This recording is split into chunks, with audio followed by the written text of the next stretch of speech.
Assalamualaikum warahmatullahi wabarakatuh. Halo semuanya, perkenalkan nama saya Alia Khairin Ulfa dengan nomor NIM 2486208014. Saya Prodi Tarbiyah dan Keguruan dari Universitas PTIQ Jakarta. Baik teman-teman, pada kesempatan kali ini saya akan membahas sedikit tentang sebuah kasus yang pernah terjadi di bidang hukum pidana ekonomi yang berjudul korupsi impor gula kristal mentah. Video ini dibuat sebagai bagian dari tugas Civic Education.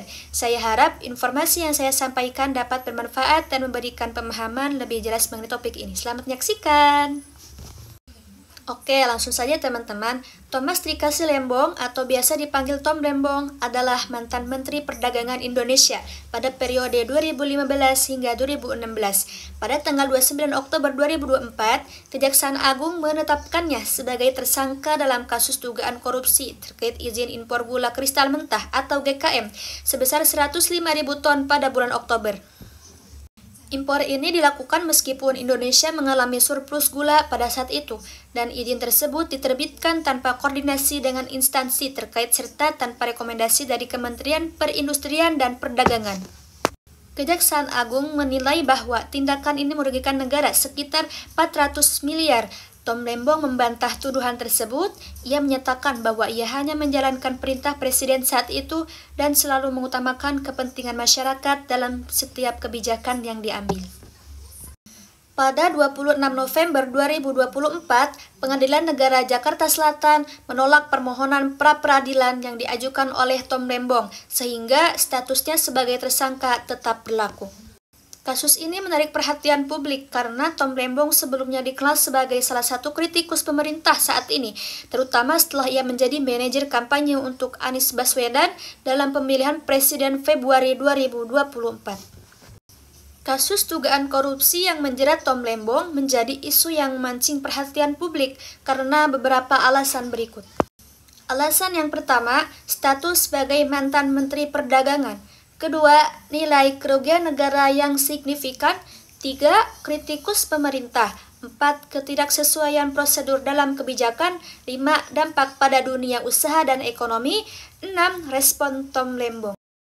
Dugaan korupsi yang menjerat Tom Lembong menjadi isu yang memancing perhatian publik karena beberapa alasan berikut. Pertama, status sebagai mantan Menteri Perdagangan. Tom Lembong adalah tokoh publik yang pernah menduduki posisi strategis sebagai Menteri Perdagangan pada periode 2015-2016. Jabatan ini membuat setiap keputusan dan tindakannya menjadi sorotan, terutama terkait kebijakan impor yang mempengaruhi perekonomian nasional. 2. Nilai kerugian negara yang signifikan. Kasus ini melibatkan dugaan korupsi izin impor gula kristal mentah sebanyak 100.000 ton yang disebut merugikan negara hingga 400 miliar. Angka ini cukup besar sehingga menimbulkan perhatian masyarakat terhadap pengelolaan kebijakan perdagangan. 3. Kritikus pemerintah. Tom Lembong dikenal sebagai seorang yang kerap mengkritik kebijakan pemerintah saat ini. Kasus yang muncul di tengah kritik tersebut menimbulkan spekulasi tentang kemungkinan adanya motif politis dalam pengusutannya. 4. Ketidaksesuaian prosedur dalam kebijakan. Dugaan bahwa kebijakan impor ini dilakukan tanpa koordinasi dengan instansi terkait, seperti Kementerian Perindustrian, menjadi sorotan. Hal ini menunjukkan potensi kelemahan dalam tata kelola pemerintahan yang berimbas pada kebijakan strategis. Yang kelima, dampak pada dunia usaha dan ekonomi. Kebijakan impor gula selalu menjadi isu sensitif karena berdampak langsung pada industri gula lokal, petani tebu, dan harga gula di pasar domestik.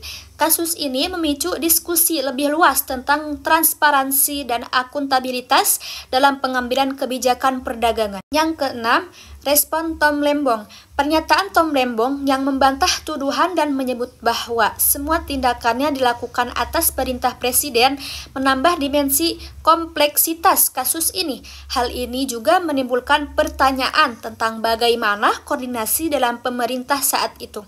Kasus ini bukan hanya menjadi perbincangan hukum, tetapi juga mencerminkan dinamika politik dan ekonomi yang menarik perhatian banyak pihak. Kesimpulannya, menurut pendapat saya mengenai kasus tersebut yaitu jika tuduhan terhadap Tom Lembong terbukti, kasus ini menunjukkan pentingnya reformasi dalam sistem pengawasan pengambilan kebijakan. Masyarakat juga perlu kritis tetapi tidak cepat menyimpulkan sebelum ada keputusan hukum yang jelas. Penanganan kasus ini menjadi contoh bahwa hukum berlaku bagi semua orang terlepas dari latar belakang politik atau jabatan sebelumnya. Hal ini penting untuk memulihkan kepercayaan publik terhadap pemerintah dan sistem hukum di Indonesia. Kasus ini juga tidak hanya berpihak pada masalah hukum, tetapi juga mencerminkan persoalan yang lebih luas, akuntabilitas pejabat negara, dan potensi dinamika politik di balik penanganan hukum. Demikian penjelasan yang dapat saya sampaikan mengenai korupsi impor gula. Saya berharap materi ini dapat bermanfaat dan menambah wawasan untuk kita semua. Terima kasih sudah menyaksikan video ini hingga selesai. Mohon maaf jika terdapat kekurangan atau kesalahan dalam penyampaian. Jangan lupa like, komen, subscribe-nya ya. Sampai jumpa di kesempatan berikutnya. Wassalamualaikum warahmatullahi wabarakatuh.